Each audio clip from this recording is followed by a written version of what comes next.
Hey everyone, my name is Toby, and today we're gonna work through how to do this super cool, super easy write-on effect.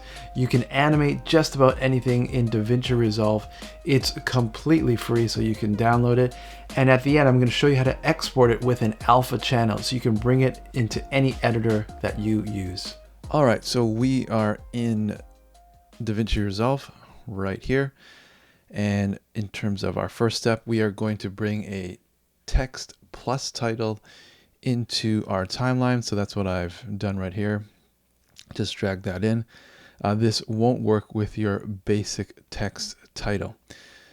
From here, we're going to go ahead and you can write whatever script or text that you want and choose the appropriate font. I think this effect looks better with a handwritten type of font, but that's entirely up to you. All right, so we've added our text, we've formatted our text, and now we're going to bring this into Fusion. So with the text plus highlighted, we're going to click Fusion, which is the fourth tab along the bottom. And if you are not familiar with Fusion, that's completely fine. Basically, these are nodes you see here, and think of it like a flowchart. And so that each of these nodes become building blocks where you can have instructions in terms of effects, in terms of generators, in terms of masks, etc. So that's what we're going to do. So with our text here highlighted, so this is the main block of text plus we have that's going to go to our media. So that's as simple as it gets in terms of a flowchart. Now what we're going to do is, actually let me just get rid of this spline toolbox here. We will use it later. With it highlighted, we're going to hit Shift and space. You can also search for it in this effects right here, but this is a little shortcut here, Shift and space. And you can start typing MaskPaint. So I already have mask here, but once you type in mask or paint, you'll see this right here, MaskPaint.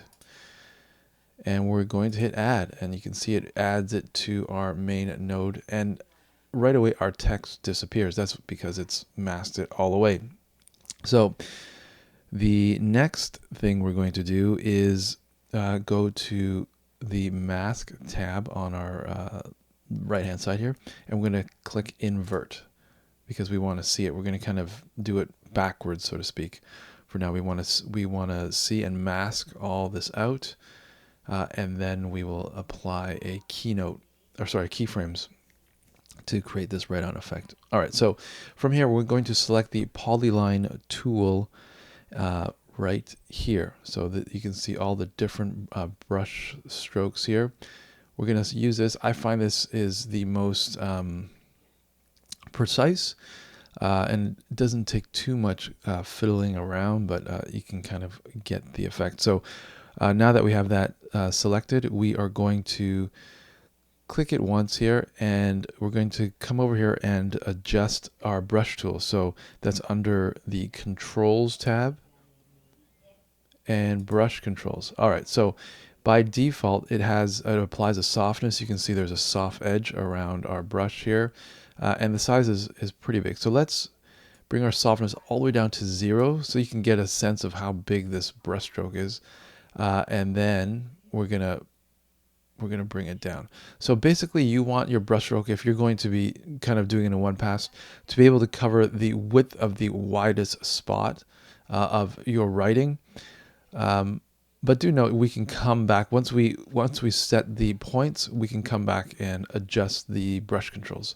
Now we want to mimic this write-on effect, and we kind of want to think like if we were writing with a pencil or pen. What that would look like. Now, in reality, when we see this effect, it's much faster than what a human would write.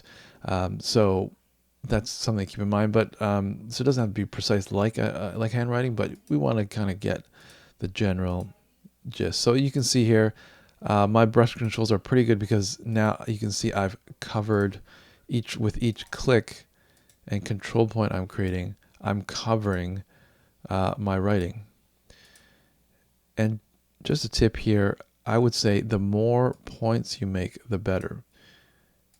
On each of these control points, there's splines that stick out, and so you can, curve and bend each line according to those controls. But I find making small clicks, kind of small adjustments, much better. All right, so now in this case, I covered the stroke of this T a little bit, so I'm going to click this control point and just move it over a little bit because I don't need to cover all that.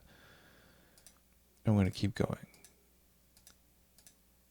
So it can be a little tedious, but honestly it doesn't take that long. Now do note that when you cross over like this, so we're crossing over a stroke, obviously there's something a little unnatural about this because you can see there's this bit here and it's going to look a little odd. But again, because it happens pretty quick when we animate it, it won't be so noticeable. So I'm following this R here. Again, making small adjustments. I'm going to dot that I afterwards. Now, depending on the type of font, sometimes on these kind of up and down strokes, I'll cover half of the stroke up and then the other half down. But that is just a kind of a stylistic thing you can do.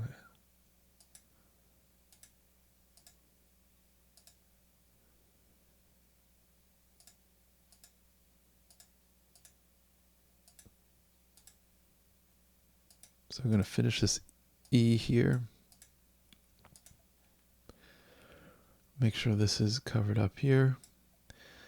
Now, I'm not going to cross over my stroke all the way to the side. Now, naturally, how I would cross a T is coming to the left and right, but actually I'm just going to come up here because it works. It's a bit more convenient, and then I'm going to cover the stroke and then dot my I. Now, from here, we are going to go to the O. So actually, I'm not going to cross over my strokes there. I'm going to come over here and then start the O here, and I will speed up from here. All right, so we have masked our writing, and right now what we're going to do is actually come back to our mask here. We're going to unselect this invert button just because we've already done it. We can see it. And now we're going to add our keyframes on our write on effect. So if you go back to this control tab and then stroke controls, you'll see this write on bar here. All right, so I'm going to bring our playhead right to the beginning of this text plus composition, and I'm going to, you can see how when I drag this, it's going to bring this all the way down. So it's pretty simple. You hit this diamond here. We're going to create a keyframe. Then we're going to move forward. I'm going to kind of guesstimate right here, just about the 2-second mark. Hit another keyframe and bring it all the way up. All right, so let's see what this looks like. We're going to hit play. So pretty cool. It's a decent in terms of timing. Of course, you could, if you want that a little faster, you can bring it here, bring it a little closer, create another keyframe, complete the writing, and then actually go to the next keyframe, delete it. So it's a little faster. It's about 1 second and 16 frames. So there it is. Now, what we're going to do, one more thing additionally, is we are going to add smoothing with the Spline window. So it's right here. You can, if it's not already open, you can click it open. And with the MaskPaint selected, let's see, let's go to one of our keyframes. Oh, here it is. We're going to make sure those are selected. And so you can see right now it is, the curve is, well, there's no curve. It's linear. And so we can smooth it out so it kind of gives a little more acceleration, deceleration as the effect goes. It looks, I typically do this, it looks more natural. So on this top one, I'm gonna just click it, and right away you can see this spline stick out. So now I can adjust that. I can, if I lay it flat here, you can see how pulling it longer or shorter affects the rate. And that looks all right. And then now this point I find is a bit finicky. The spline doesn't like to stick out. So I'm going to right click and I'm going to ease. Oh no. All right. I'm going to uncheck isolate. Where did it go? There we go. Clicked it again and I'm going to flatten it out. So I kind of get this S curve right here. So let's have a look. We should be able to see a subtle difference. So you can see it starts off and then accelerates a bit and then slows down. So it kind of eases in and out. Again, just makes it a little more natural. But of course, people understand this is an effect. So we're pretty much done here in Fusion.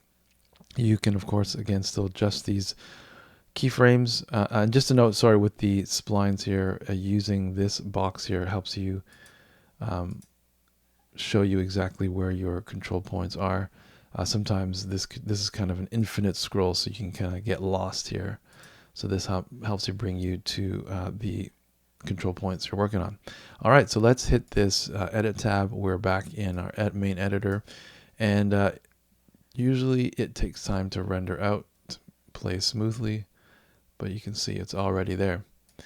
So that's fantastic. Whatever you decide to create this effect on, if you don't want to or don't use Davinci Resolve, we can export this with an alpha channel, and you can bring it into whatever editor you want. So here, this is what we're going to do next. In Davinci Resolve, we're going to use this Rocket Export tab. So a couple things you need to do here. First of all, it's to make sure you click select individual clips. That's how we're going to make sure we see the alpha channel. I prefer exporting in QuickTime and in Apple ProRes, used by many editors, so it'll be really easy to see. And then we're going to click. We're going to select ProRes 444XQ, and that's going to give us our little checkbox here for export alpha. Alpha mode straight is fine. And let's call this right on test. We hit add to render queue, and then this is kind of in our render queue, and we hit render 1. So let's do that. We'll just take a second.